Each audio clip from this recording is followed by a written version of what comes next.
మొన్న గద్దర్ అవార్డ్స్ గురించి I dream వాళ్ళు ఒక ఇంటర్వ్యూ తీసుకుంటే పోయినా. ఆ ఇంటర్వ్యూలో వాళ్ళు ఇంకెన్నాళ్ళు సినిమా గురించి ప్రస్తావన తెచ్చిండ్రు. వాళ్ళు అన్ని సినిమాలకు కేసీఆర్ కనబడ్డాడు, మీ సినిమాకి కేసీఆర్ సపోర్ట్ చేసిండా అని అడిగినారు.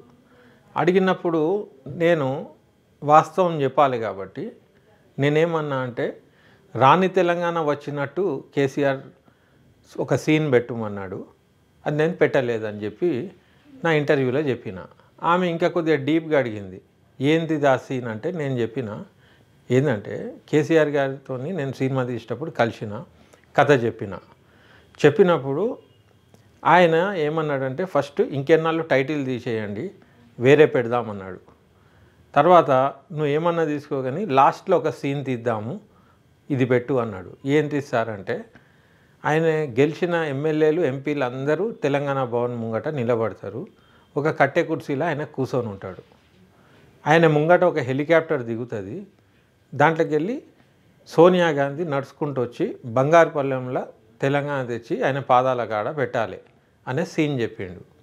అయితే రాని తెలంగాణ వచ్చినట్టు ఎట్లా తీయాలి సార్, ఇది నాదేమో రియలిస్టిక్ సినిమా కదా, ఇంకెన్నాళ్ళని అంటున్నా, ఇదేదో ఫిక్షన్ సినిమా లాగా అనిపిస్తుంది, కాబట్టి ద లీడర్ కేసీఆర్ అని సినిమా తీస్తే దాంట్లో పెట్టచ్చు కదా, దీంట్లో మనం కథ చెడిపోతుందని నేను అన్నా.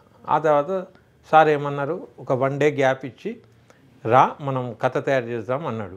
ఇక నాకేంటంటే, ఆ కథ ఉంది కాబట్టి నేను సినిమా తీద్దాం అనుకున్నా. తర్వాత ఇక నేను కాంప్రమైజ్ కాలే, ఎందుకంటే తెలంగాణ జీవితాలను సహజంగా చూపిద్దాం అనుకొని తీసిన ఇంకెన్నాళ్ళు సినిమా. అయితే దానికోసం కేసీఆర్ గారు నాకు మద్దతు ఇవ్వలేదేమో, ఆయన మాట నేను వినలేదు కదా అని నేను వినయంగా ఆయన గౌరవంతో చెప్పిన పాయింట్. అయితే ఆయనకి నాకేం పంచాయతీ లేదు, ఆయన చేయమన్నట్టు నేను చేయలే కాబట్టి ఆయన మద్దతు ఇవ్వకపోయి ఉండొచ్చు అని నేను చెప్పిన. ఈ పాయింట్ వాళ్ళు ఈ క్లిప్ని వాళ్ళు అప్లోడ్ చేసిండ్రు ఫేస్బుక్లో. చేస్తే వేరే రాజకీయ నాయకులకు, వేరేటోళ్లకు అందరికీ ఎట్లయితే ట్రోల్ చేస్తారో, దాడి చేస్తారో, అట్లా ఈ బీఆర్ఎస్ పార్టీకి ఒక బీఆర్ఎస్ ఐటీ సెల్ నోటి దుకాణం పెట్టుకున్నారు. దాంట్లో ఇట్లా ఎవరన్నా ఇంత కూడా వాస్తవం కానీ ఖిలాఫ్ కానీ ఏది చెప్పినా అందరూ ఒక జమాయి ఒకటేసారి దాడికి దిగుతారు. అట్లా తెలంగాణ రాకముందు 10 ఏళ్ళు, తెలంగాణ వచ్చినాక 10 ఏళ్ళు నేను వాస్తవాలు చెప్పుకుంటా నిజాయితీగా, నేను ఒక పక్క తెలంగాణ బిడ్డను, ఉద్యమకారుణ్ణి.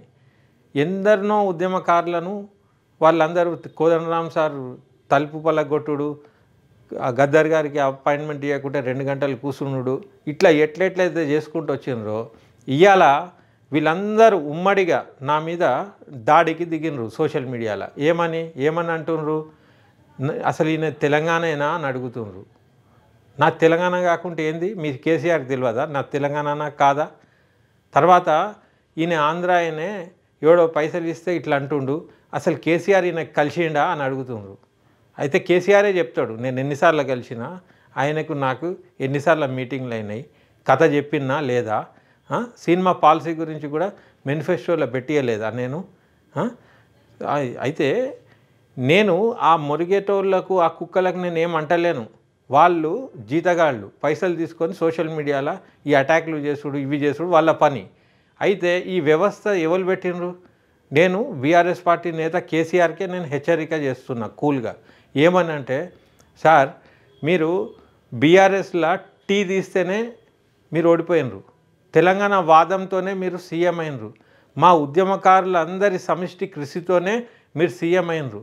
ఇవాళ మీరు ఉద్యమాన్ని నమ్ముకొని ఉద్యమం వెనుక జీవితాలు పెట్టిన వాళ్ళం, మేము పైసలు పెట్టినాం, టైం పెట్టినాం, మా లాంటి వాళ్ళని మీరు టార్గెట్ చేసి ఉద్యమకారులందరి రూట్స్ అన్నీ మీరు కట్ చేసుకుంటూ పోయి ఇట్లా ఉమ్మడి దాడి కనుక చేపిస్తే, ఇక మీరు ప్రజాస్వామ్యంలో ఒకసారి ఓడిపోతారు, గెలుస్తారు, ఇంకో ఛాన్స్ కూడా ఉండొచ్చు మీకు. కానీ మీరు ఇట్లా ఉద్యమకారుల మీద అటాక్ చేపిస్తే ఐటీ సెల్ రాజకీయ నాయకులకు మీరు కొట్లాడుకోర్రి, మీ భాషలు ఇష్టం వచ్చినట్టు మొత్తం భ్రష్టు పట్టిస్తాను, అది కూడా ఏమన్నా చేసుకోర్రి. కానీ నిజాయితీ గల ఉద్యమకారుల జోలికి వస్తే మీ భవిష్యత్తు కథమవుతుంది, అర్థం చేసుకోండి. అయితే నేనేమంటున్నా అంటే, ఇప్పుడు మీరు తెలంగాణ రాష్ట్ర సమితిలో తెలంగాణ తీసినట్టు మీ చుట్టూ ఉండే నిజాయితీ గల ఉద్యమకారులందరినీ దూరం పెట్టింది కాబట్టి ఇవాళ ఏమవుతుంది మీ గతి? మీ పార్టీ వదిలేసి అందరూ వేరే పార్టీలకు పోతున్నారు. అయితే మీరు ఉద్యమకారులను వాళ్ళ ఇమేజ్ని తెలంగాణ వాదాన్ని అట్టనే నిలబెట్టుకొని ఉండుంటే ఇవాళ మీకు ఈ గతి పట్టేది కాదు. కాబట్టి నేను ఏం వార్నింగ్ ఇస్తున్నా అంటే ఈ ఐటీ సెల్లులు అవి ఇవి మీ రాజకీయానికి వాడుకోండి, కానీ నిజాయితీ గల ఉద్యమకారుల మీద ఈ దాడి చేపిస్తే మాత్రం ఉద్యమకారులందరం సహించం. పౌర సమాజం మొత్తం ఒకటవుతుంది. ఇవాళ మేము తెలంగాణ వాళ్ళమా కాదా, తెలంగాణ వాదయా కాదా అని మా అస్తిత్వాన్ని ప్రశ్నిస్తుండ్రు మీ పెంపుడు కుక్కలు. కాబట్టి నేను ఇప్పుడు బయటికి వచ్చి చెప్పాల్సి వస్తుంది. అప్పుడు ఉద్యమానికి నష్టం జరుగుతుందని నా పర్సనల్ సినిమా గురించి మీరు మద్దతు ఇవ్వకున్నా పర్వాలేదు అనుకొని నేను ముందుకు పోయినా. ఆ తర్వాత మీరు ఏమేమి కుట్రలు జరిగినాయి, మీరు ప్రతి సినిమాకు మద్దతు ఇచ్చి వట్టి ఇంకెన్నాళ్ళకే మీరు రాలే. అదే మీ బిడ్డ కవిత గారు ట్రైలర్ విడుదలకు వచ్చింది. మీ అల్లుడు హరీష్ రావు గారు నా ఆఫీస్కి వచ్చి పోస్టర్ రిలీజ్ చేసిండ్రు. అయితే ఇదంతా కరెక్టే జరుగుతుంది. ఒకటేసారి మీరు దీనికి మద్దతు విరమించుకున్నప్పుడు అందరూ వెనకకపోయినరు. అయినా కూడా నేను ధైర్యం చేసి ముందుకు వచ్చిన, ఫిలిం ఛాంబర్ల సహకారంతో టాకీస్లలో సినిమా విడుదల చేసిన. అయినా కూడా మీరు ఏం చేసిండ్రు, నారాయణమూర్తి గారి సినిమా రిలీజ్ అయిన సినిమాను రెండోసారి మళ్ళీ రిలీజ్ చేసి నా సినిమా మీద వేసి దాని గురించి మీరు వాయిస్ ఇచ్చిండ్రు. నా సినిమాకి ఇయ్యలే. అది ఎట్లుండే అంటే ఒక ఇల్లు కిరాయికి ఇచ్చి ఆ ఇంట్లో వేరే కుటుంబంని కూడా సొర్రగొట్టినట్టు చేసిండ్రు మీరు పని. నా సినిమా చూద్దామని వచ్చిన విద్యార్థులు రాగానే నారాయణమూర్తి సినిమా నడుస్తుంది, ఇది దగుల్బాజీ కాదా? అయినా కూడా మేము దాన్ని సహించినాం, ఉద్యమానికి నష్టం జరగద్దని చెప్పి పల్లెత్తు మాట కూడా అనలే. సినిమాను మేమే నిలుపుకున్నాం. తర్వాత ఎంఎస్ఓ సహకారంతో ఉగాది నాడు ఫ్రీగా సినిమాను వదిలినాం. టీడీఎఫ్ ఆధ్వర్యంలో వాళ్ళు డీవీడీలు తయారు చేసి ప్రజలకు అంకితం చేసిండ్రు. ఆ తర్వాత యూట్యూబ్లో కూడా ఫ్రీగా చూసుకోమని మేము వదిలినాం. కొండా విశ్వేశ్వర్ రెడ్డి గారు ఒక ప్రొజెక్టర్ కొని ఒక డీసీఎంలా ఊరూరు నా సినిమా చూపించిండ్రు. లాస్ట్కు ప్రజలే ఈ సినిమాను మొత్తం భుజాల మీద వేసుకొని పోస్టర్లు పాంప్లెంట్లు అన్నీ పంచుకుంటా ఊరూరు మీటింగ్లు చేసుకుంటా ఇది ప్రజలే దీన్ని టేకప్ చేసుకొని దాన్ని వ్యాప్తి చేపించిండ్రు. అయితే మీరు ఎంత చేసినా ఏం చేసినా ఒక్క మాట నేను అనలే.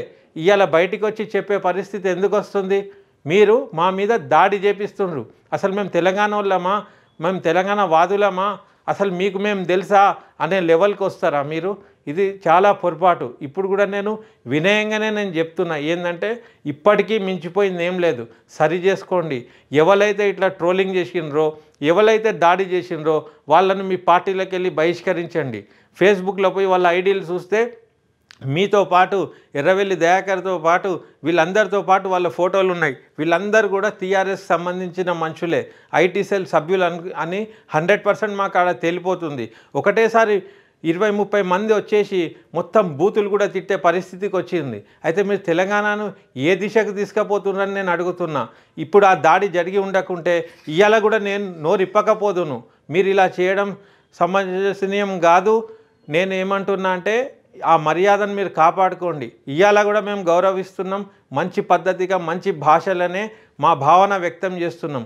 ఒకవేళ మేము ఇవాళ బయటికి వచ్చి చెప్పకుంటే మీ వాళ్ళందరూ మితిమీరిపోయి ఇట్లాంటివే దాడులు చేసుకుంటూ పోతే అది మీకే నష్టం, మాకేం కాదు. మా బతుకు మేము బతుకుతున్నాం, మా వేళ మేము పోతున్నాం. మేము రాజకీయ నాయకులం కాదు, ఉద్యమకారులం. ఎప్పటికి కూడా ఒకటే స్టాండ్ మీద ఉంటాం, ధైర్యంగా ఉంటాం, మేము నిలదీయగలుగుతాం. మేము తలుసుకుంటే నాకు ఉన్న సంఘాలల్లో నాకు అనుబంధం ఉన్న సంఘాలన్నీ ఒకటైతే మీరు బయటికి వెళ్ళగలరా, రాజకీయం చేయగలరా? మీరు మీ అభిమానించే ఉద్యమకారులను ఒక్కొక్కరిని దూరం చేసుకోవద్దని నేను విజ్ఞాపిస్తున్నా. ఒకవేళ ఇది ఇట్లనే కంటిన్యూ అయ్యి ఆ ట్రోలింగ్ కానీ ఆ దాడి కానీ కంటిన్యూ అయితే అప్పుడు నా మర్యాద అనేది ఈ రకంగా ఉండదు. అప్పుడు నేను కూడా తెగించిపోతాం. అప్పుడు సీమాంధ్ర సమైక్య రాష్ట్రంలోనే మేము భయపడలే. సినిమా పరిశ్రమ ఎట్లున్నా కూడా మేము బయటకు వచ్చినాం, తెలంగాణ సినిమాలు తీసినాం, మీ వెనుక నిల్చున్నాం.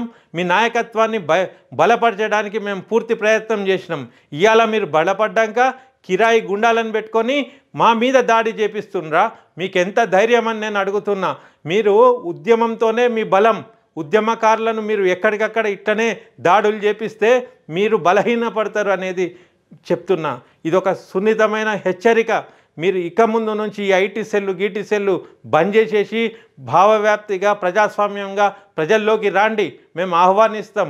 మళ్ళీ మీరు జరిగిన తప్పులన్నీ మన్నించి మళ్ళీ మీరు ముందుకొచ్చినా కూడా పర్వాలేదు, కానీ ఈ రకమైన దాడులు చేసుకుంటా మళ్ళీ మీ నాయకత్వం అంటే మేము సహించేదే లేదు. ఉద్యమకారులందరం ఒకటైతాం, అసలు మీ అడ్రస్ లేకుండా చేస్తాం. ఖబర్దార్.